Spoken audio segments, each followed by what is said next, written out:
Vâng, xin chào các cô chú, các bác và toàn thể mọi người. Thì buổi tối hôm nay bác sĩ sẽ tiếp tục chia sẻ với mọi người về một cái vấn đề hiện tại đang thành dịch ở nước ta, đó chính là cái vấn đề là bệnh đau mắt đỏ. Thì bệnh đau mắt đỏ thì có thể gặp ở những cái em nhỏ, rất là thường gặp ở những em nhỏ, và có thể ở người lớn cũng rất là thường gặp.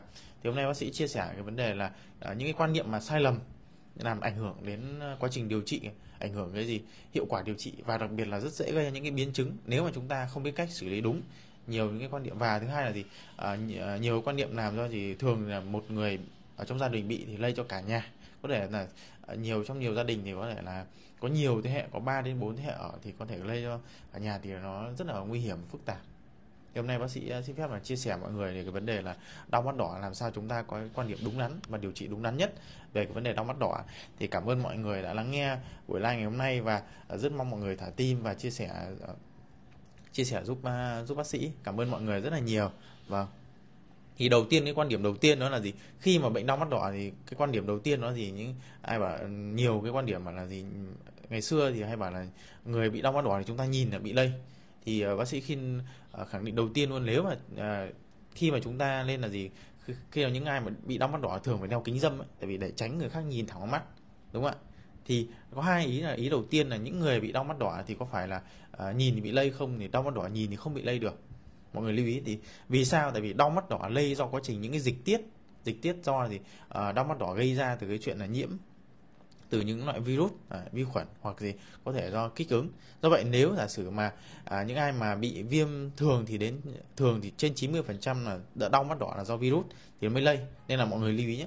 Mà lây này là không phải là nhìn mà lây, qua đường ánh nhìn có thể lây được, mà lây là lây là qua đường những cái dịch tiết chúng ta phải chạm vào này, hoặc những cái dịch tiết ở mắt, mà những ai bị đau mắt đỏ ấy, sẽ từ tay chúng ta sẽ dụi vào mắt và chuyển cho người khác, hoặc là chúng ta cầm nắm đấy, hoặc là dùng những cái khăn mặt ấy. Rất là nhiều người hay dùng những khăn mặt để lau vào mắt, đúng không ạ? Đấy là những cái đặc điểm. Sau đó người trong gia đình dùng chung cái khăn mặt đó, nên là rất dễ bị lây ở những người bị đau mắt đỏ. Nên là mọi người lưu ý vấn đề này nhé. Bác sĩ xin nhắc lại, đầu tiên đó chúng ta đau mắt đỏ không bị lây khi mà nhìn, nhưng mà chúng ta cần nên lưu ý là nó lây khi mà chúng ta sẽ dùng những cái đồ dùng chung này, những cái dịch tiết ở cái mắt của người bị bệnh, và sau đó chúng ta sẽ bị lây qua, ví dụ qua tay này, qua khăn mặt này, qua những cái đồ dùng chúng ta chạm vào. Nên mọi người lưu ý. Do vậy thì khi một người trong gia đình, hoặc là khi mà các bạn học đi lớp ấy, chúng ta lên lưu ý là cái chuyện mà phải hạn chế cái chuyện dùng chung những cái đồ của những người mà đang bị đau mắt đỏ, hoặc dùng chung, hạn chế những cái đồ ví dụ như là khăn này, lau mặt này, đấy, khăn mặt lau này, những cái đồ mà chúng ta cầm tay nắm thì rất dễ bị lây. Và thứ hai là khi mà bị đau mắt đỏ, chất thải. Cảm ơn bạn An Bình ạ. Vâng, mọi người nghe rõ chưa? Mọi người nghe rõ là rất mong cảm ơn ạ. Không biết là chất lượng âm thanh và hình ảnh như nào, bác sĩ xin lỗi mọi người. Mọi người nghe rõ chưa? Vâng, rất mong mọi người có thể bình luận dưới để xem cái chất lượng âm thanh hình ảnh hôm nay như nào ạ. Vâng. Dạ vâng. Không biết mọi người nghe rõ chưa? Dạ.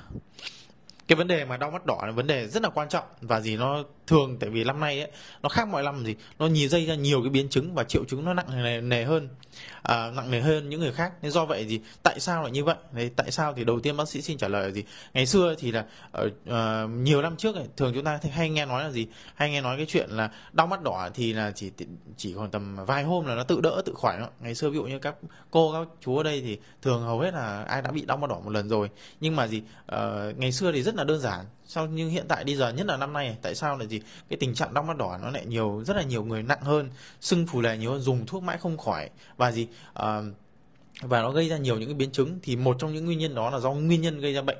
Thì ngày xưa nó chỉ là do những cái chủng virus nó lành tính thôi. Nhưng hiện tại thì người ta đã, đặc biệt là trong thành phố Hồ Chí Minh, do tỷ lệ số lượng tăng ca rất là nhanh, thì người ta đã giải trình tự gen, người ta thấy rằng có nhiều loại chủng vi khuẩn độc hại hơn, nó mạnh hơn, ảnh hưởng cái chuyện này. Nên do vậy thì chúng ta không được chủ quan nhé. Nhiều người này có cái tâm lý, đầu tiên những cái tâm lý chủ quan, đau mắt đỏ này nó rất là đơn giản. Tại vì nhiều cô nhiều bác để thấy ngày xưa là bị rồi, đúng không ạ? Thấy nó đơn giản, chỉ vài ngày nó tự khỏi, nó không ảnh hưởng gì. Nhưng mà hiện tại thì hoàn toàn ngược lại mọi người nhé.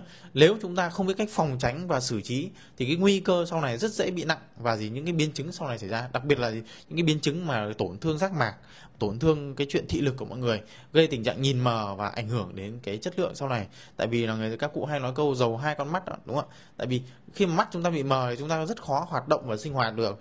Nên thì bác sĩ mong mọi người chú ý hơn cái chuyện này để làm sao khi một trong người trong gia đình, có thể là một em bé mà đi học về bị đau mắt đỏ, thì chúng ta làm sao để tránh tất cả các thành viên nó không bị lây ra. Thì việc đầu tiên là chúng ta do hiểu rõ cái đường lây của đau mắt đỏ, đó chính là lây qua những cái dịch tiết này, lây qua khi mà chúng ta dịch tiết ở mắt này, tiết ra rất là nhiều.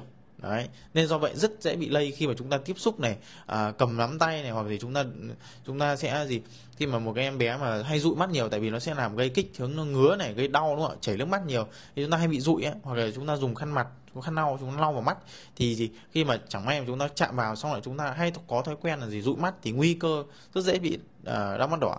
Và một cái vấn đề thứ hai nữa rất quan trọng mà nhiều người không biết, đó chính là đau mắt đỏ lây qua đường hô hấp, mọi người lưu ý nhé. Có nghĩa là khi giống như ngày xưa mà bị virus corona đấy ạ, virus corona đấy ạ, thì chúng ta chỉ cần đứng nói chuyện gần ấy thì rất dễ bị lây. Thì cái đau mắt đỏ cũng vậy, nhưng mà nhưng mà nó sẽ không nhạy như là cái virus corona thôi. Nên do vậy thì cái chuyện mà khi một người mà bị đau mắt đỏ thì ngoài chuyện là chúng ta cần phải đeo kính, thì thứ hai là cái chuyện là chúng ta sẽ phải cần phải đeo khẩu trang. Vì sao lại phải đeo kính? Và vừa nãy thì rất là nhiều người bác sĩ đã bảo là khi mà một người đau mắt thì chúng ta nhìn vào thì không bị lây, đúng không ạ? Nhưng mà tại sao phải đeo kính? Thì hiệu quả của việc đeo kính đầu tiên là khi mà bị viêm kết mạc, đau mắt đỏ như vậy thì cái mắt chúng ta nó đang yếu. Mà khi mà chúng ta yếu thì chúng ta sẽ nhạy cảm, mắt rất là nhạy cảm với cái chuyện những ánh sáng, đặc biệt là ánh sáng bên ngoài trời, hoặc là những ánh sáng mà chúng ta dùng máy tính ấy, điện thoại ấy.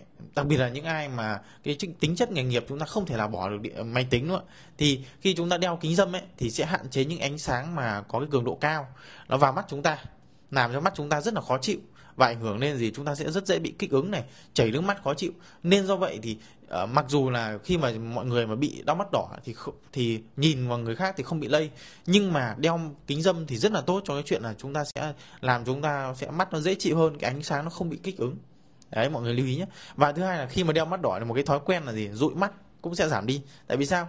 Mắt sẽ lúc đó đang bị kích ứng, bị viêm rất là nhiều, nên gây ra tình trạng gây ra tình trạng là rất dễ hay bị dụi và chảy nước mắt. Nếu mà chúng ta đeo kính thì sẽ giảm tình trạng đấy. Đây là những cái đặc điểm mà mọi người cần nên lưu ý giúp bác sĩ nhé. Vấn đề nó rất là quan trọng. Và cái chuyện mà đeo kính ấy, thì rất là tốt rồi, đúng không ạ? Đeo kính thì rất là tốt cho những ai mà bị đau mắt đỏ rồi, đúng không ạ? Nhưng mà một cái vấn đề nữa thì có rất là nhiều người thường gặp đó, người ta bảo là ai ví dụ như là một trong người đau mắt đỏ này thì lại giống một người kia, thì điều đó hoàn toàn không đúng. Tại vì là cái nguyên nhân đau mắt đỏ nó không phải chỉ là do virus. Thì đầu tiên mọi người phải phân biệt được rằng những nguyên nhân nào gây ra đau mắt đỏ, thì nguyên nhân đầu tiên nó là do virus. Virus thì mọi người lưu ý nhé, virus thì là gần như chiếm đa số. Do vậy thì người ta hay có quan điểm sai là cứ ai đau mắt đỏ cũng giống ai. Vậy quan điểm này là không đúng. Và đau mắt đỏ ở người mà nhóm nguyên nhân mà do virus nó khác hoàn toàn với ở vi khuẩn. Tại vì sao? Virus thì chúng ta không phải nó sẽ không nhạy với cả kháng sinh. Nên là mọi người lưu ý vấn đề này nhé. Nếu mà virus ấy, giống như là ví dụ như tại sao mà khi mà cái đợt corona thì là những ai mà bị virus, khi mà nhiễm corona thì chúng ta không thể làm mà điều trị kháng sinh được. Và chúng ta cần phải điều trị những loại thuốc kháng virus là như vậy, mà khi đó thì phải cần rất nhiều thời gian để tạo ra cái loại thuốc kháng virus. Nên mọi người lưu ý cái này. Do vậy thì ở đau mắt đỏ cũng vậy, thì thường là cái nguyên nhân thường gặp đó là cái virus adeno. Thì adeno này thì do vậy thì chúng ta không thể nào mà dùng được kháng sinh nhé. Nên là mọi người lưu ý, kháng sinh không thể nào mà điều trị được cái đau mắt đỏ nếu mà do virus. Đấy. Nhưng mà những ai mà nguyên nhân do vi khuẩn thì thì chúng ta cần phải điều trị kháng sinh. Đây là một cái đặc điểm mà mọi người lưu ý nữa. Đây là cái quan điểm mà nhiều người hay bị nhầm lẫn vấn đề này. Nên là rất nhiều người đã nhầm lẫn cái chuyện là điều trị của cái này và khác kia. Và một cách phân biệt nữa mà do vi khuẩn và virus, đó chính là cái vi khuẩn ấy sẽ triệu chứng nó sẽ nặng hơn rất là nhiều và nó sẽ rầm rộ hơn. Có nghĩa là chúng ta sẽ thấy sưng mắt nhiều hơn này, chảy dịch nhiều này và kích ứng nhiều. Đấy, mọi người lưu ý cái này nhé. Đây. Bạn đồ gỗ Lật Giang hỏi bé nhà mình thấy mình lấy muối đổ nước nóng cho cháu xông mắt rồi nhỏ Tovadec 2 ngày ổn bác sĩ ạ. Thường thì đây là ví dụ như bạn đồ gỗ Lật Giang thì thường Tovadec Tobradex thì đấy là một trong những cái thuốc mà chúng ta hay hay điều trị, hoặc là Tobradex. Đấy, Tobradex và Tobradex thì nó sự khác nhau như thế nào giữa hai loại thuốc này và chúng ta có nên dùng hay không? Thì đầu tiên ấy là gì? Tobradex là gì? Tobradex nó có vừa có kháng sinh vừa có thuốc gì corticoid. Đấy, mọi người lưu ý vấn đề này nhé. Và Tobradex thì gì? Chúng ta chỉ có kháng sinh không? Thì cái quan điểm mà điều trị kháng sinh khi mà đau mắt đỏ thì có đúng hay không? Thì đầu tiên bác sĩ xin chia sẻ là khi mà bị đau mắt đỏ thì chúng ta khi mà bị đau mắt đỏ đúng không ạ? Thì chúng ta ít khi mà nó bội nhiễm, nhưng mà những cái đặc điểm sau mà rất dễ gây bội nhiễm đó chính là gì? Đặc điểm gây bội nhiễm đó chính là gì? Khi mà cơ thể chúng ta gây bội nhiễm khi mà đột nhiên, ví dụ như là tầm ngày thứ hai ngày thứ ba bắt đầu mắt nó sưng nhiều hơn, đúng không ạ? Sưng to, sưng mọng này, đấy, và gàn rỉ rất là nhiều ở mắt. Và cái đặc điểm nữa mọi người lưu ý là gì? Chảy ra những cái, chúng ta sẽ cảm thấy nhìn nó bắt đầu mờ hơn. Đấy, những cái đặc điểm mà gì? Đấy là do gì? Vừa khi mà kết hợp vừa nó bội nhiễm, có cái gì mắt chúng ta sẽ có những loại vi khuẩn khác nó xâm nhập vào, nó tấn công. Đấy, gây ra tình trạng này. Do vậy thì lúc đó thì mọi người, thứ nhất là mọi người nên đi khám sớm và không nên tự ý điều trị ở nhà, rất là nguy hiểm với tình trạng này. Rất mong mọi người lưu ý vấn đề này nhé. Tại vì sao? Nếu mà chúng ta không chú ý cái vấn đề này thì cực kỳ là nguy hiểm. Đấy, mọi người lưu ý nhé. Khi mà đặc điểm là đau mắt đỏ có thể điều trị tại nhà, nhưng mà nếu như có những cái đặc điểm như vậy thì mọi người tuyệt đối không nên điều trị tại nhà, rất là nguy hiểm luôn. Tại vì sao? Tại vì khi mà nó có một cái loại vi khuẩn khác, ví dụ mắt chúng ta đang bị yếu, đang bị nhiễm khuẩn, đúng không? Nhưng mà đang bị nhiễm khuẩn, nó đang sưng phù nề lên thì cái miễn dịch của mắt nó yếu, mà một loại vi khuẩn khác nó tấn công làm cho chúng ta bị bội nhiễm, có thể nhiễm nhiều loại vi khuẩn cùng một lúc như vậy, và nó làm tăng nguy cơ thì tổn thương và biến chứng sau này. Đấy là đặc điểm mà mọi người cần lưu ý.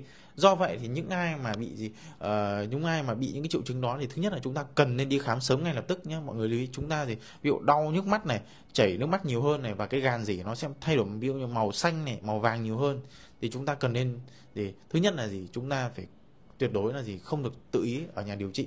Và một cái đặc điểm nữa, một cái quan điểm nữa rất là quan trọng là khi mà chúng ta bị sưng máu mắt thì rất là nhiều người đang chườm ấm hoặc là chúng ta xông nước nóng, thì điều đó có đúng hay không? Đây là một cái quan điểm rất là nhiều người đang mắc phải. Tại vì sao? Chúng ta thấy đang sưng đỏ, đúng không? Ta chườm ấm cảm thấy nó mắt nó dễ chịu, thì điều đó nhé rất là không đúng. Tại vì sao? Khi mà chúng ta đang bị đau mắt đỏ như vậy, nó đang sưng phù nề, nó đỏ ấy, rất là nhiều người mắt nó đỏ lên, mà chúng ta lại chườm ấm thì nguy cơ làm sao? Nguy cơ gây ra tình trạng nguy cơ tình trạng nó càng cái nhiệt độ cao thì mọi người, khi mà nhiệt độ tăng lên thì mạch máu ở trong mắt nó càng giãn nở ra nhiều, nó gây sung huyết phù nề lên nhiều, làm chúng ta nó sẽ làm chúng ta thấy cảm giác dịu, nhưng mà thực tế nó đang làm nặng bệnh hơn. Nên là mọi người lưu ý đây một cái quan điểm rất là nhiều sai lầm. Và do vậy thì mọi người bằng cách là mọi người phải chườm lạnh. Đấy, mọi người lưu ý nhé, mọi người phải chườm lạnh chứ không phải chườm nóng. Rất nhiều quan điểm đã sai lầm vấn đề này, nên bác sĩ xin nhắc nhở mọi người là chúng ta cần nên chườm lạnh chứ không nên chườm nóng. Thì chườm lạnh như thế nào đúng không ạ? Tại vì mắt chúng ta mà đang sưng phù nề thì chúng ta tuyệt đối không được chườm nóng nhé. Chườm nóng có thể nó làm giảm, chúng ta cảm thấy ấm, chúng ta cảm thấy dịu cái mắt, nhưng mà thực ra nó đang làm mạch máu ở trong mi mắt này nó giãn ra nhiều, nó sưng phù nề, nó gây kích ứng, và đặc điểm nó gây ra làm cho bệnh chúng ta lâu khỏi hơn. Đây là cái đặc điểm mà mọi người cần lưu ý. Do vậy thì mọi người chườm ấm là không đúng, và chúng ta cần phải lên chườm lạnh. Chườm lạnh như thế nào? Thứ nhất là chúng ta cần phải có một cái khăn thật là sạch nhé. Nếu mà chúng ta dùng cái khăn mà nó không sạch, không vô khuẩn thì nguy cơ mà chúng ta chườm vào, nguy cơ những cái vi khuẩn nó xâm nhập vào mắt chúng ta, gây nguy hiểm hơn và gây nhiễm trùng mắt. Đặc biệt là những cái biến chứng ví dụ như viêm giác mạc này, nhiễm trùng sâu, nhiễm khuẩn nhãn cầu thì cực kỳ nguy hiểm. Do vậy thì chúng ta chườm ấm bằng cách chúng ta phải lấy một cái khăn mặt sạch, có thể là mọi người khăn xô, nhưng mọi người phải dùng nước sôi này, giặt sạch này, xong rồi dùng nước sôi khử khuẩn. Sau đó mọi người có thể bao quanh một cái cục đá nhỏ, hoặc là chúng ta để trong tủ lạnh thì sẽ rất là mát, sau đó chúng ta đắp lên. Đấy là mọi người lưu ý nhé. Và chúng ta chỉ chườm khoảng tầm 10 đến 15 phút thôi. Em mọi người lưu ý vấn đề này nhé. Vấn đề này rất là quan trọng, tại vì sao? Rất là nhiều người đang bị nhầm lẫn cái chuyện chườm ấm và chườm lạnh. Nên bác sĩ xin lưu ý mọi người nhé. Khi mà đau mắt đỏ thì chúng ta tuyệt đối không được chườm nóng. Chườm nóng làm tăng cái nặng hơn cái bệnh, và làm nguy cơ chúng ta sẽ rất dễ bị những cái vấn đề về nhiễm trùng này, biến chứng. Và khi mà chúng ta chườm lạnh ấy, thì chúng ta cần phải lưu ý là cái chuyện mà cái khăn chườm phải thật sự là sạch sẽ, và chúng ta lúc mà chườm thì chúng ta phải nhắm mắt chứ không được mở mắt nhé. Vấn đề đó mọi người lưu ý vấn đề này. Và một cái vấn đề nữa là nhiều người cái quan niệm gì bệnh đau mắt đỏ thì rất là dễ khỏi. Thì nếu thường đa số thì là bệnh đúng là rất là dễ khỏi. Nhưng mà lưu ý nhé, chúng ta lưu ý này, khi mà hiện tại bây giờ thì càng ngày về sau thì những cái chủng virus này, những loại mà xâm nhập vào cơ thể chúng ta nó sẽ biến tướng, nó sẽ thay đổi gen, nó làm cho nó nguy cơ rất dễ bị biến chứng, ảnh hưởng đến cơ thể chúng ta. Đấy, do vậy thì chúng ta cần nên lưu ý là khi mà bị đau mắt đỏ thì chúng ta không được chủ quan. Coi là sao, chúng ta vẫn không có quá trình mà coi trọng cái bệnh đó. Nhiều khi chúng ta nghĩ đơn giản, nhưng mà lưu ý nhé, nếu thể sự bị đau mắt đỏ thì thứ nhất là chúng ta cần phải mua hẳn một cái bộ vệ sinh riêng. Ví dụ như là khăn mặt chúng ta phải riêng, đúng không ạ, cái thau chậu chúng ta phải riêng. Và quá trình thì đầu tiên là tiếp theo là chúng ta cần phải lên mua những loại nước muối sinh lý để chúng ta giỏ hàng ngày, để làm sao chúng ta biết cách mà phòng tránh tốt nhất cái chuyện đau mắt đỏ. Nên là rất mong mọi người lưu ý vấn đề này, và rất là mong mọi người thả tim và chia sẻ cho bác sĩ cái buổi live ngày hôm nay, để nhiều người trong xung quanh chúng ta biết hơn về cái bệnh này, với một cái đặc điểm mà chúng ta cần lưu ý. Tại vì sao? Nước muối sẽ làm rửa trôi những cái dịch tiết của vi khuẩn nó tiết ra, rửa trôi những cái vi khuẩn nhá. Và thứ hai, làm sát khuẩn sát trùng, rất là tốt cho cái chuyện chúng ta dùng nước muối, rất là tốt. Và một cái đặc điểm nữa và rất là nhiều người quan tâm, đó là có dùng kháng sinh khi mà bị đau mắt đỏ hay không. Đấy. Tại vì nhiều người, chúng ta sẽ xem rất nhiều trên mạng xã hội bảo là dùng kháng sinh thì không phải, tại vì đa số là do virus, đúng không ạ, thì không cần phải dùng kháng sinh, đúng không? Nhưng vừa ấy bác sĩ cũng bảo là, mọi người có nghe rõ không ạ? Tại vì khi vừa ấy bác sĩ cũng bảo là khi mà bị thường đa số nhé, trên 90% đau mắt đỏ là do virus. Thế do vậy virus thì không hiệu quả với kháng sinh, thì chúng ta không phải cần dùng kháng sinh. Điều đó là hoàn toàn đúng. Nhưng mà do mắt của chúng ta là một cái nơi nhạy cảm, nó lúc nào cũng tiếp xúc với cả môi trường này, ánh sáng này, rồi nhiều khi chúng ta đi ra ngoài, tại sao mắt chúng ta phải chớp liên tục, tại vì nó phải rửa trôi những cái bụi bẩn như vậy. Do vậy thì khi mắt đang sưng phù lề lên, tại vì sao? Vi khuẩn nó đang xâm nhập tấn công rồi, rất dễ mắt nó đang yếu hơn bình thường, dễ bị nguy cơ bị yếu hơn. Do vậy nguy cơ bị bội nhiễm rất là cao. Do vậy thì mọi người lưu ý là khi mà như vậy thì chúng ta cần phải làm gì ạ? Chúng ta cần phải dự phòng để làm sao nó không bị những cái vi khuẩn khác nó tấn công vào. Nên cái chuyện mà chúng ta điều trị kháng sinh ấy, thì là bác sĩ, nếu mà theo quan điểm của bác sĩ thì chúng ta lên sử dụng kháng sinh ngay từ đầu. Rất là nhiều người bảo là không cần điều trị kháng sinh, nhưng hiện tại thì sao? Nếu giả sử mà cái nguy cơ ấy, mà khi mà chúng ta điều trị kháng sinh hầu hết nó không có hại gì cả, và nó sẽ làm hạn chế, ngăn chặn cái quá trình bội nhiễm của cơ thể chúng ta. Nên là mọi người lưu ý nhé. Do vậy thì một cái đặc điểm mà chúng ta dùng kháng sinh là nhỏ mắt vào thì nó không gây hại, nhưng nếu chúng ta không dùng kháng sinh thì nguy cơ bội nhiễm rất là cao. Đặc biệt là hiện tại thì năm nay có những nhiều chủng gây ra đau mắt đỏ nó lạ hơn bình thường, gây ra tình trạng là gây ra tình trạng nó nặng hơn cái bệnh của chúng ta. Ví dụ như bạn An Bình hỏi là phương pháp xông lá dâu tằm có đúng không khi đau mắt đỏ, thì rất là nhiều cái quan điểm. Tại vì hiện tại đau mắt đỏ nó làm thành một cái dịch, và rất là nhiều người bác sĩ đã vừa lấy cũng thấy lên mạng thì nhiều người bảo là chỉ ấn vài cái điểm mà mắt này có thể là nó làm giảm cái tình trạng đau mắt, làm đau mắt đỏ sẽ ngưng ngay sau 2 đến 3 ngày. Thì điều đó là hoàn toàn không đúng rồi, đúng không ạ? Nhiều khi là thì tại vì sao? Tại vì thường đau mắt đỏ là nó sẽ là nó sẽ khỏi, và nó thường là sẽ là nhẹ, bệnh nhân sẽ tự khỏi nếu chúng ta biết không làm nặng hơn cái tình trạng bệnh. Nên là những cái đặc điểm đó, ví dụ như là chúng ta dùng như thế thì rất là không đúng. Và một cái đặc điểm bạn An Bình hỏi là xông lá dâu tằm, thì thực ra là xông sẽ làm một cái đặc điểm mà khi mà chúng ta xông ấy thì nó khá là mất thời gian và thứ hai là khi mà chúng ta xông, một cái đặc điểm nó sẽ làm nóng hơn, làm sung huyết hơn cái mạch máu chúng ta, đặc biệt là khi mà chúng ta xông nước nóng. Vậy điều đó nó không đúng. Khi mà đau mắt đỏ thì quan trọng việc đau mắt đỏ là chúng ta cần phải vệ sinh sạch sẽ cái mắt của chúng ta. Vệ sinh không phải là mọi người, đấy một cái quan điểm nữa mà mọi người cần nên lưu ý. Vệ sinh không phải là chúng ta lúc nào cũng cầm một cái khăn lau này chúng ta lau đi lau lại để cái dịch nó không ra. Như khi mà chúng ta lau như vậy nhé, khi mà mọi người lau như vậy này thì sao, cái kết mạc này nó đang sưng viêm, nó đang đỏ lên thì nó làm xước cái kết mạc này. Tại vì nó không phải giống như bình thường như này mà nó đang sung huyết phù nề lên, thì khi mà chúng ta cọ như này cọ vào mắt này, nguy cơ thì nó gây xuất huyết, nó gây phù nề, và nhiều khi nó làm tổn thương hơn nữa. Nên khi mà vệ sinh là vệ sinh là chúng ta cần phải rửa bằng nước muối sinh lý, cái nước mắt chúng ta nên rửa nhiều lần trong ngày. Đấy là cách vệ sinh tốt nhất.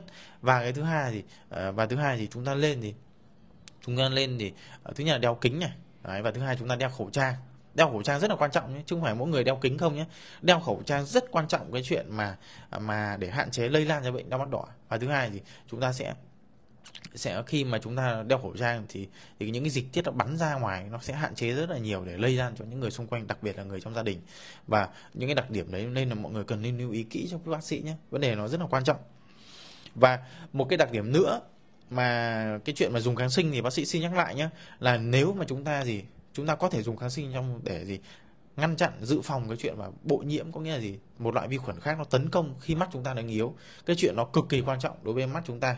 Tại vì sao? Khi mà nó bội nhiễm hơn thì nguy cơ chúng ta bị viêm giác mạc này, nhiễm khuẩn sâu bên trong, tổn thương, và sau đó làm mờ mắt chúng ta và thay đổi thị lực, khi nó rất là nguy hiểm. Do vậy thì cái quan điểm mà rất là nhiều người bảo là cái này không cần dùng kháng sinh, nhưng mà không cần dùng kháng sinh thì sao? Nguy cơ nó gây ra tình trạng mà nếu mà chúng ta không vệ sinh đúng, không sử dụng chặt chẽ thì nguy cơ nó bội nhiễm, tổn thương mắt rất là cao. Do vậy thì đối với quan điểm của bác sĩ ấy, thì bác sĩ khuyên mọi người có thể lên dùng kháng sinh, mà chúng ta không nên tự ý điều trị ở nhà. Đấy là cái lời khuyên của bác sĩ dành cho mọi người. Và cái vấn đề thứ hai nữa là gì? Vấn đề thứ hai cũng rất nhiều người quan tâm, đúng không? Là gì? Đó là dùng cái thuốc có chứa corticoid, ví dụ như là Tobradex, đúng không ạ? Nó có cái dexamethasone ấy. Đây những cái loại kháng sinh kết hợp một loại là chống viêm, thuốc corticoid. Vậy điều đó có đúng hay không? Thì khi mà một cái đặc điểm mà tại vì sao nó rất nhiều biến chứng khi chúng ta dùng cái thuốc corticoid gây ra, ví dụ gì? Nó làm tăng nhãn áp, gây ra bệnh thiên đầu thống hay là bệnh glaucom ấy, hoặc là nó gây ra tổn thương cái thị lực của chúng ta. Do vậy thì một cái đặc điểm mà mọi người lưu ý giúp bác sĩ nhé là gì? Nhưng mà cái lợi ích nó mang lại thì rất là lớn khi mà mắt nó sưng huyết phù lề, để cái tác dụng chống viêm, nó làm giảm viêm, giảm sung huyết phù lề, mắt chúng ta sẽ bị giảm đỏ, giảm kích ứng nha. Nên hiệu quả rất là cao khi mà chúng ta dùng corticoid. Do vậy thì khi nào chúng ta cần dùng corticoid, khi mà mọi người lưu ý những cái đặc điểm quan trọng nhất khi dùng corti là khi mà giả sử mà đặc biệt là sau ngày thứ 3 này mà chúng ta thấy mắt nó sưng đỏ nhiều hơn, nó kích thích nhiều hơn, thì lúc đó mọi người chúng ta cần nên đi khám. Và rất nhiều người sau khi nghe thông tin trên mạng là rất là nhiều người quảng cáo, là nhiều người trên mạng bảo là không được dùng corticoid, không được dùng kháng sinh, rất là nguy hiểm. Và mặc dù đã đi khám rồi, bác sĩ đã cho thuốc nhỏ mắt có corticoid, và nghe trên mạng thấy tra ra thì bảo là không nên dùng, nên vứt đi. Điều đó cực kỳ nguy hiểm nhé. Tại vì sao? Khi đó thì mắt chúng ta đang có chỉ định dùng corticoid, đang có chỉ định dùng kháng sinh mà chúng ta không dùng. Chúng ta chỉ có xông bằng những loại mà người ta bảo là dùng cái loại này là ví dụ xông bằng nước lá dâu tằm hoặc những cái loại thảo dược ấy, thì lúc đó nó không thể nào làm được cái vấn đề này nhé. Đấy là mọi người lưu ý như vấn này nhé. Vâng, đấy là những cái đặc điểm mà mọi người cần lưu ý nhé. Rất là nhiều người bảo là sau khi 3 ngày thứ 3 năm bắt đầu thấy mắt nó nặng hơn, nhìn mờ hơn, đi khám thấy rằng bác sĩ rõ ràng kê những loại thuốc, ví dụ như là thuốc kháng sinh này, thuốc có corticoid, và chúng ta không uống, tại vì nghe trên mạng bảo là cái này không được uống. Điều đó hoàn toàn sai nhé.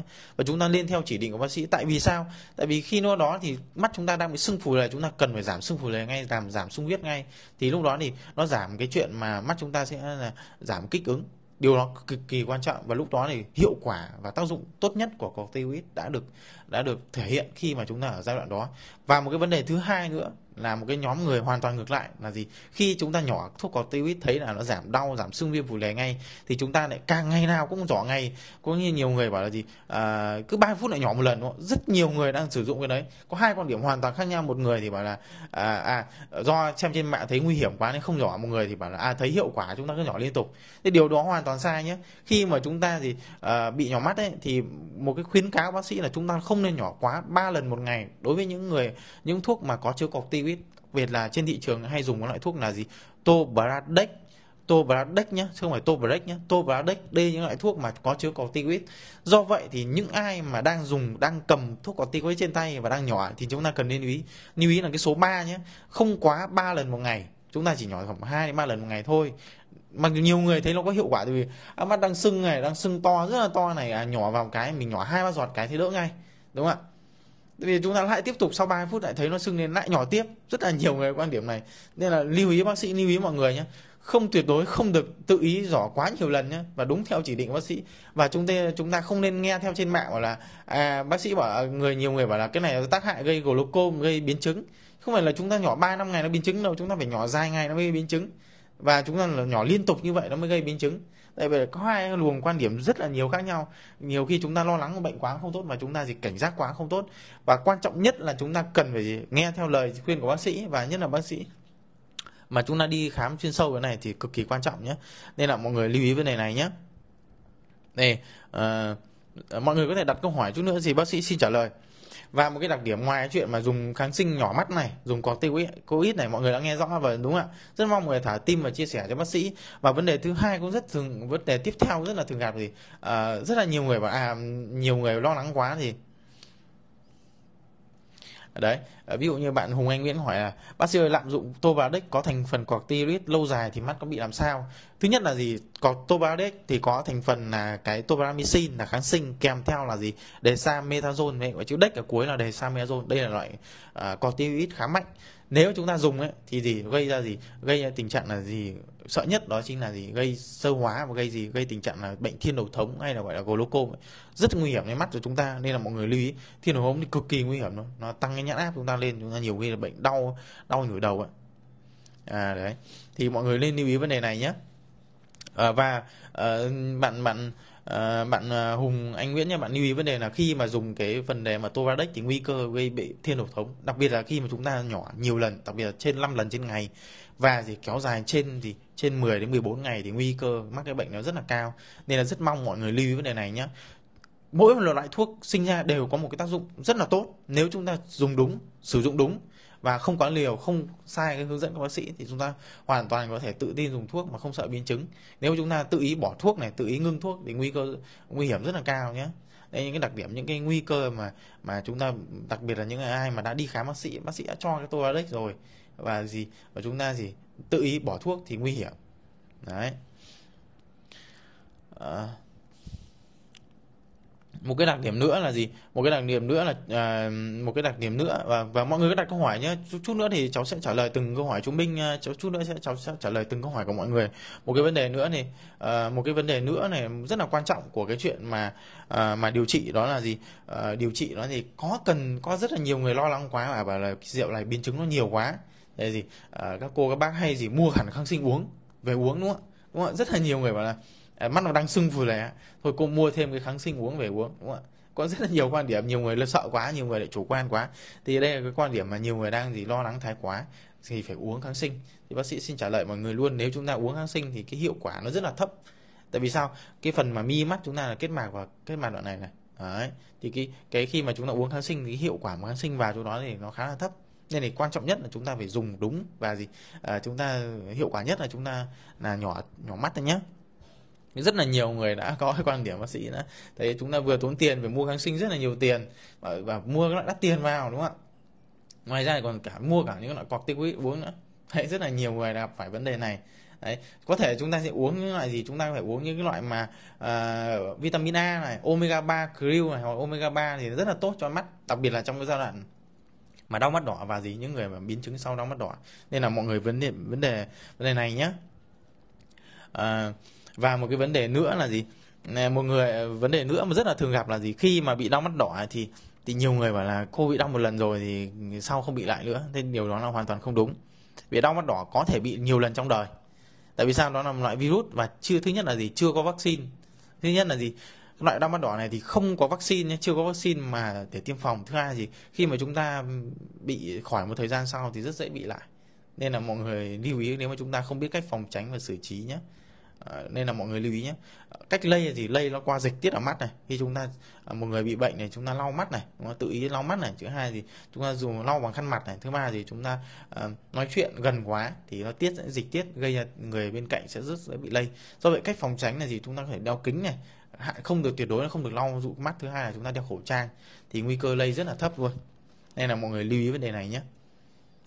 Rất là quan trọng vấn đề này để làm sao, đặc biệt là các cô các bác mà lớn tuổi ấy, mà khi mà bị đau mắt đỏ thì nguy cơ biến chứng nó sẽ cao hơn những người trẻ. Nên là mọi người lưu ý vấn đề này nhé. Và một cái vấn đề nữa là một cái vấn đề nữa là cái vấn đề ăn uống, đúng không ạ? Thì cái vấn đề ăn uống nhiều người bảo là đau mắt này nó phải kiêng đồ tanh. Tại vì sao? Nó rất dễ ăn được kiêng đồ hải sản, kiêng đồ tanh thì hoàn toàn không đúng nhé. Nên mọi người lưu ý vấn đề này. Và khi mà chúng ta đau mắt đỏ này thì mắt chúng ta rất là cần những cái chất dinh dưỡng bổ sung, đặc biệt là vitamin A này, omega 3, thì chúng ta ăn những cái loại hải sản, đặc biệt là cá hồi, cá ngừ, và rất là tốt cho mắt. Do vậy khi mà những ai mà khi mà chúng ta sẽ dùng những cái loại đó thì chúng ta có thể ăn hoặc là bổ sung bằng những cái, ví dụ quan tâm uống omega 3, nhuyễn thể krill cùng vitamin A thì có được không bác sĩ? Cái đấy thì khá được, nhưng chúng ta phải khi mà kết hợp thì không nên kết hợp quá một thời gian dài quá nha, cô lưu ý vấn đề này giúp cháu. Đấy là những cái đặc điểm mà khi mà chúng ta ăn uống thì chúng ta chỉ kiêng những đồ cay nóng này nó sẽ gây kích thích, nó làm sưng phù là nhiều hơn. Và đặc biệt là chúng ta có thể hạn chế những cái đồ ví dụ như rau muống thì nó không tốt cho khi mà đang bị đau mắt đỏ. Đây là cái đặc điểm chế độ ăn uống mà mọi người lưu ý. Vấn đề tiếp theo là cái chuyện là gì? Khi mà một người bị đau mắt đỏ sau một người đau mắt đỏ thì thường những cái thể nhẹ, nghĩa là thường thì đa số sẽ là khỏi sau khoảng tầm 7 đến 10 ngày, đúng không? Tầm 5 ngày thì bắt đầu nó sẽ giảm đi. Đây là triệu chứng bình thường nhé, nó không có biến chứng này, không có bội nhiễm này, không có những cái hệ quả về sau, thì thường thì ngày thứ 5 bắt đầu thấy dịu đi. Nhưng mà bắt đầu ngày thứ 5, thứ 6 bắt đầu nhiều người bắt đầu thấy mắt đỏ rồi, nhìn rõ rồi, đúng không ạ? Không có sưng phù là nhiều thì bắt đầu bảo là cái này không bị lây nữa, nhưng điều đó hoàn toàn không đúng mọi người nhé. Sau khi mà sau tầm 5-7 ngày chúng ta để vẫn có thể bị lây cho người khác. Đấy, cái dịch tiết vi khuẩn nó vẫn còn nhé.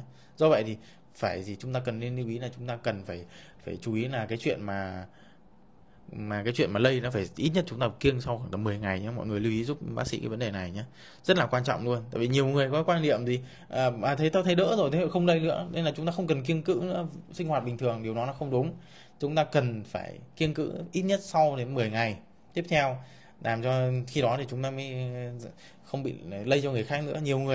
Nhiều người khi mà bị xong rồi khoảng tầm 5 hôm 7 hôm bắt đầu thấy giảm rồi, không sao, thôi bỏ kính ra thôi, bỏ khẩu trang thôi, vệ sinh bình thường. Điều đó rất là nguy hiểm với những người xung quanh nhé. Tại vì sao? Nhiều khi có những cái chủng mà nó đột biến, nó nguy hiểm, nó gây ra tình trạng những cái biến chứng nguy hiểm, ví dụ như là viêm giác mạc này, nó gây mờ mắt nhiều hơn, nó gây nhiễm khuẩn sâu, nguy hiểm cho cái vấn đề này. Vâng. Một cái vấn đề nữa là gì? Khi mà những ai mà đặc biệt là những ai mà ví dụ như những ai mà có thị lực kém này, thì những bác bắt đầu thị lực kém này, những ai mà làm việc văn phòng nhiều, phải dùng máy tính, dùng điện thoại nhiều, thì chúng ta nhiều người có phải đặt câu hỏi là có phải kiêng tuyệt đối cái chuyện dùng máy tính hay không. Thì bác sĩ xin trả lời mọi người là nếu mà khi mà đau mắt đỏ thì thật sự mà nói là tính chất công việc, đặc biệt là những ai mà IT, những ai mà làm văn phòng thì chúng ta không thể kiêng tuyệt đối được cái máy tính, rất là khó. Thì cách làm sao để chúng ta bệnh thì sẽ không diễn tiến nặng hơn, nhanh khỏi mà vẫn có thể dùng máy tính, thì lời khuyên của bác sĩ đầu tiên là chúng ta thứ nhất là chúng ta có thể đeo kính râm. Đấy, tại vì sao? Kính râm sẽ làm giảm những cái sóng ánh sáng mạnh từ môi trường ánh sáng này, máy tính nó vào mắt chúng ta, nó sẽ giảm đi rất là nhiều nếu mà chúng ta mua những loại kính râm tốt. Một cái vấn đề thứ hai cũng rất là vấn đề là gì? Chúng ta lên vệ sinh mắt thường xuyên bằng cách nhỏ nước muối. Kèm theo đó chúng ta có thể dùng những loại thuốc bổ mắt, ví dụ như là loại nước mắt nhân tạo rất là tốt khi mà chúng ta bị đau mắt đỏ. Kèm theo có thể sẽ dùng những loại kháng sinh nhé, để ngăn chặn cái tình trạng bội nhiễm. Và tuyệt đối này không được dùng chúng ta không được dụi mắt và không dùng lau nước mắt thường xuyên. Đấy cái đặc điểm mà mọi người cần lưu ý. Nếu mà chúng ta chúng ta dùng dụi nước mắt thường xuyên thì rất là nguy hiểm vấn đề này nhé. Và một cái đặc điểm nữa là khi nào thì chúng ta cần nên đi khám bệnh, đúng không ạ? Khi nào thì chúng ta cần nên đi khám, và đặc biệt là nên đi khám ngay. Chúng ta nên đi khám ngay khi mà chúng ta sẽ có những triệu chứng sau. Thường thì ngày thứ 4, ngày thứ 5 ấy, nếu mà những người mà mắc thẻ đơn thuần không gây biến chứng thì thường những người mà ai mà vệ sinh sạch sẽ này, không dụi mắt, không gây tạo ra những cái biến chứng thì cái tỷ lệ mà khỏi bệnh nó sẽ rất là cao. Nhưng mà từ ngày thứ 4, thứ 5 trở đi, mắt nó sưng to nhiều hơn, nó bọng mắt, nhìn mờ hơn, đặc biệt là nhìn mờ nha mọi người lưu ý nhé. Tại vì sao? Tại cái mắt của chúng ta này, mọi người lưu ý này, cái phần mà phần nòng trắng của chúng ta và cái phần dưới mi này, phần trên mi này, đấy là những cái phần mà kết mạc mà gây ra tình trạng mà đau mắt đỏ, đấy là gọi là viêm kết mạc do đau mắt đỏ. Nhưng mà liệu nhìn mờ có nghĩa là cái lòng đen của chúng ta đang bị vi khuẩn nó xâm nhập vào, nó bội nhiễm, thì khi đó thì chúng ta cần phải lên đi khám sớm. Đây là cái đặc điểm mà mọi người cần nên lưu ý nhé. Khi mà chúng ta không nên đi khám sớm thì nguy cơ nó bị nhiễm khuẩn sâu và sau này những cái biến chứng về sau rất là nguy hiểm. Đấy, và nó sưng phù nề nhiều hơn này. Cái dịch mà nó tiết ra đầu tiên sẽ là dịch trong, sau đó dịch nó sẽ đục, nó vàng này, nó xanh nhiều hơn, nó tiết ra tăng tiết liên tục. Thì đấy những cái đặc điểm mà những ai bị đau mắt đỏ cần nên lưu ý, cần nên đi khám sớm, và chúng ta cần phải dùng kháng sinh sớm. Nên mọi người lưu ý vấn đề này nhé. Nếu mà chúng ta không dùng kháng sinh sớm mà chúng ta vẫn nghe theo những cái mẹo dân gian, ví dụ như bấm huyệt này, rồi xông những cái loại lá nọ lá kia, thì rất là nguy hiểm. Đặc biệt là nhiều người còn nhỏ những cái loại gì dã, những cái loại cỏ vào nhỏ mắt thì cực kỳ nguy hiểm cho mắt nhé. Nên là mọi người lưu ý vấn đề này nhé. Chúng ta chỉ cần ăn uống bổ sung nhiều chất bổ cho mắt, và kèm theo thì hạn chế những đồ cay nóng, hạn chế những loại rau muống, và không được chườm nóng nhé, và chỉ chườm lạnh thôi. Đấy rất là tốt mọi người nhé. Vâng, mọi người có câu hỏi gì? Giác mạc ở vị trí nào đấy? Giác mạc ở chỗ giác mạc ở chỗ cái lòng đen đấy cô ạ. Vâng. Bạn Hùng Anh Nguyễn hỏi là em hay làm việc trên máy tính, dạo này gần đây bị chảy nước mắt thì mình dùng nước gì, dùng gì để dưỡng mắt nhỉ? Bạn Hùng Anh Nguyễn, nếu mà mình mà đang bị chảy nước mắt nhiều ấy, thì chứng tỏ là bạn mắt nhìn nhiều, thì nó sẽ, mọi người hiểu rằng ở mắt chúng ta nên có một cái lớp nước mắt mà chúng ta hay chớp mắt, thì nước mắt đấy gọi là nước mắt cơ thể chúng ta tự tiết ra để làm gì, nó sẽ giảm cái sự khô mắt. Do vậy bạn chảy nước mắt nhiều thì nó là phản xạ khi mà mắt chúng ta khô, mắt sẽ bị chảy mắt để làm nó bù trung hòa lại. Đấy, những cái chỗ mắt chúng ta khô, nó kích ứng lại. Thế do vậy thì bạn có thể dùng những loại nước mắt nhân tạo. Ví dụ như bạn có thể dùng những loại mà tip mà nó không có chất bảo quản ấy, hoặc là bạn có thể bổ sung thêm cái omega 3 krill, thì là bổ sung cái tình trạng này thì rất là tốt cho tình trạng của bạn, nếu mà tính chất nghề nghiệp của mình là chuyên dùng cái loại hay dùng loại máy tính nhé. Đấy. Vâng, cô Tâm có gửi thì có gì cháu đánh giá cho cô, có gì cháu sẽ tư vấn cho cô nhé. Vâng. Chú Đàm Quang Minh có hỏi là chú dưỡng mắt thì nên dùng loại nào hả cháu? Dưỡng mắt thì chú có hai loại, là một loại uống. Đấy, loại uống thì chú có thể dùng cái omega 3 krill thì rất là tốt rồi. Và dưỡng mắt thì loại nhỏ thì tốt nhất là chú dùng những loại nước mắt nhân tạo ấy. Thì nước mắt nhân tạo ví dụ như là chú dùng những cái loại nước mắt nhân tạo, ví dụ như là gì, cái tép mà nước mắt nhân tạo mà nó không có cái chất bảo quản, hoặc là chú có thể dùng cái Sanin. Đấy, không thì rất là tốt cho cái tình trạng mà dưỡng mắt. Đấy, vấn đề mà mọi người lưu ý vấn đề này nhé. Bạn An Bình, bạn Anh có hỏi là nguyên nhân nào gây viêm bờ mi và ngứa mắt ạ, và giải pháp như thế nào, có nên ép bờ mi khi bị viêm không? Cảm ơn bác sĩ đã tư vấn. Thì viêm bờ mi thì viêm bờ mi thì chúng ta hiểu rằng cái viêm bờ mi, tại sao cái viêm bờ mi, mọi người tưởng tượng là khi mắt chúng ta mà cơ thể mà tăng tiết dịch ra rất là nhiều, đặc biệt là bờ mi này nó có những cái lỗ chân lông giống như ở da, nhưng mà nó sẽ dày đặc và nó chi chít hơn. Khi mà những cái lỗ đó mà chúng ta tăng tiết ra dịch nhiều quá, nó sẽ bị tắc, thì tắc nó gây ra viêm, giống như chúng ta bị viêm trứng cá đây, nhưng mà đây là một thằng dãy những cái bờ mi nó rất là nhỏ li ti ở đây này. Đấy, bạn An Bình lưu ý nhé. Do vậy thì cái đây nguyên nhân gây ra tình trạng viêm bờ mi và ngứa mắt là gây ra tình trạng đấy. Và giải pháp là gì? Giải pháp của chúng ta thứ nhất là gì? Là gì, như bạn nói là gì, nên nặn ép bờ mi là đúng. Tại vì ép nó sẽ làm thông thoáng cái lỗ bờ mi, nó sẽ không bị tắc nữa, không bị viêm, nó thông thoáng, nó gây giảm cái tình trạng sưng phù nề. Nhưng mà vấn đề tiếp theo ấy, là gì? Bạn nên chườm ấm nhé. Nó hoàn toàn khác với chuyện là đau mắt đỏ nhé. Thì mà khi mà viêm bờ mi thì chúng ta nên chườm ấm hoặc là gì, và sau đó thì buổi sáng và buổi tối, trước khi mà bạn buổi sáng khi mà ngủ dậy ấy, thì nó sẽ, những cái bờ mi nó sẽ tăng tiết dịch ra rất là nhiều. Thì lúc đó bạn cần làm gì? Bạn cần phải lau bằng dùng cái khăn mặt sạch nhá. Bạn lau kỹ cái bờ mi để nó thông thoáng bằng nước ấm nhé. Và buổi tối trước khi mà đi làm về, buổi tối khi mà mình đi làm về xong thì cũng nên rửa mặt bằng bờ mi, và trước khi đi ngủ mình lau lại một lần nữa. Và kèm theo đó bạn có thể rỏ những loại nước mắt nhân tạo thì rất tốt cho cái chuyện bờ mi của bạn nhé. Đấy là cái vấn đề đó. Do vậy thì ép bờ mi thì cũng nên làm. Đấy. Nếu mà ai có câu hỏi gì, vâng, nếu mọi người có câu hỏi gì mọi người có thể nhắn về bác sĩ trả lời nhé. Đúng rồi. Đúng rồi, viêm bờ mi thì chúng ta chườm ấm nó hoàn toàn khác với cả cái chuyện là đau mắt đỏ. Đau mắt đỏ thì chúng ta tuyệt đối không nên chườm ấm, mà chúng ta chườm lạnh nhé. Chúng ta chườm lạnh thì lưu ý là cái chườm lạnh chúng ta phải nhắm mắt, và thứ hai là cái khăn mà chúng ta chườm phải thật sự là sạch sẽ. Đây là mọi người lưu ý vấn đề này nhé. Cái chuyện mà viêm bờ mi thì rất là nhiều người gặp mắc phải, đặc biệt là cái chuyện mà hiện tại thời điểm công nghiệp bây giờ cái môi trường ô nhiễm rất là nhiều. Tại vì sao? Thứ hai là chúng ta cái chuyện mà công việc chúng ta phải làm trong môi trường chúng ta phải làm liên tục, mắt liên tục. Và thứ hai là nó làm ô nhiễm, và cái tuyến nó cũng giống như là nếu mà chúng ta nhìn kỹ cái bờ mi thì nó rất nhiều cái lỗ tuyến bờ mi, nó sẽ tăng, lúc nào nó cũng tiết ra những chất nhầy để mắt chúng ta không bị khô mắt. Như vậy thì khi đó mà nó bị tắc lại, nó gây viêm kích ứng.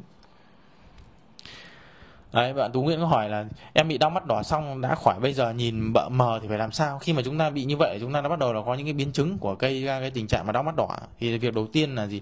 Bạn phải lưu ý chúng ta cần phải bổ sung những chế độ ăn uống, đặc biệt là những bổ sung chế độ ăn uống hợp lý. Và thứ hai, chúng ta phải mua những cái loại omega 3 krill, omega 3 để chúng ta uống để làm giảm cái tình trạng này. Nó sẽ bổ sung, nó phục hồi dần trong một thời gian nhé. Thường chúng ta thì những cái này thì chúng ta cần phải phục hồi sau khoảng tầm 1 đến 3 tháng thì cái tình trạng này sẽ được cải thiện. Vâng, thì đấy là những cái vấn đề mà về đau mắt đỏ bác sĩ xin chia sẻ mọi người, rất là mong mọi người có thể thả tim và chia sẻ cho bác sĩ. Cô Tâm có hỏi là đeo kính cận và kính não có thể giảm được tia sáng từ điện thoại không bác sĩ? Thì cái chuyện mà đeo kính thì cô nên lựa chọn những cái loại kính mà nó lọc được những ánh sáng đó, thì nó sẽ giảm cái tình trạng này cho cô nhé. Cô lưu ý vấn đề này giúp cháu. Khi mà chúng ta mà dùng những loại kính mà nó tốt ấy, nó lọc ánh sáng ấy, thì nó sẽ giảm cái tình trạng ánh sáng điện thoại cho cô nhé. Vâng, tại vì hầu hết bây giờ là chúng ta sẽ dùng điện thoại nhiều, nên là chúng ta sẽ lựa chọn những cái loại kính mà tốt lọc ánh sáng. Đấy, những loại kính số tốt thì nhiều bác sĩ nhãn khoa sẽ soi cái đèn vào thấy là nó lọc luôn cho mọi người nhìn thấy luôn. Soi một cái đèn vào thì nhìn thấy là sau cái ánh sáng xuyên qua đó thì nó thành một ánh sáng khác, nó không còn ánh sáng xanh, ánh sáng độc hại nữa. Đấy là các cô lưu ý, mọi người lưu ý vấn đề này nhé, nó sẽ làm hạn chế mắt cho chúng ta. Đấy, cô Son bảo là đau mắt đỏ mà 7 ngày nay rồi mà vẫn còn không rõ và vẫn còn hơi thốn. Đấy, những cái đặc điểm mà cô cần lưu ý. Do vậy là đấy là khi mà, tại vì sao? Tại vì hiện tại thì cái đau mắt đỏ nó không còn giống như ngày xưa nữa, cái nguy cơ mà nó tăng nặng hơn, nó gây ra những cái biến chứng mờ mắt nó nhiều hơn. Đấy, do vậy thì đối với trường hợp của cô Son thì cô nên bổ sung những cái thực phẩm mà giàu cái omega 3, ví dụ omega krill này, cô nên nhỏ nước muối thường xuyên để vệ sinh và phải hạn chế quá trình mà làm tổn thương mắt, ví dụ như là chúng ta dụi mắt nhiều quá, đấy cũng gây ảnh hưởng cô nhé.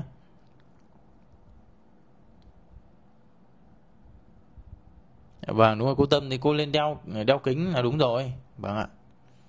Vâng, thì rất là mong mọi người có thể thả tim và chia sẻ hoặc tag tên những ai mà bị đau mắt đỏ hoặc có vấn đề về mắt thì cần phải cần nên lưu ý giúp bác sĩ nhé. Cô Minh Thủy Trần có hỏi là mình mổ một mắt phải hay thay đổi thủy tinh thể, vậy mình có nên dùng thuốc nhỏ mắt nhân tạo thường xuyên không được không bác sĩ, hay phải dùng loại thuốc nào khác hả bác sĩ? Cô dùng loại nước mắt nhân tạo là được, nhưng mà cô nên dùng những loại nước mắt nhân tạo nào mà nó không có chất bảo quản là tốt nhất nếu cô thể dùng dài. Và cái vấn đề thứ hai nữa, cô thể bổ sung những loại mà thuốc bổ mắt uống hàng ngày thì rất là tốt cho cái chuyện mà mắt của cô nhé. Đây, vấn đề đấy cô lưu ý giúp cháu nhé. Cảm ơn cô rất là nhiều. Nếu mà ai có câu hỏi gì có thể nhắn cho cháu để cháu trả lời nhé. Cảm ơn mọi người đã lắng nghe buổi live này rất là nhiều. Rất mong mọi người thể thả tim và chia sẻ giúp bác sĩ cái buổi live ngày hôm nay ạ. Cảm ơn mọi người rất là nhiều. Thì bác sĩ bác sĩ xin cảm ơn mọi người rất là nhiều. Thì bác sĩ xin chào mọi người và hẹn gặp lại mọi người vào những cái buổi live tiếp theo. Xin chào mọi người và hẹn gặp lại mọi người.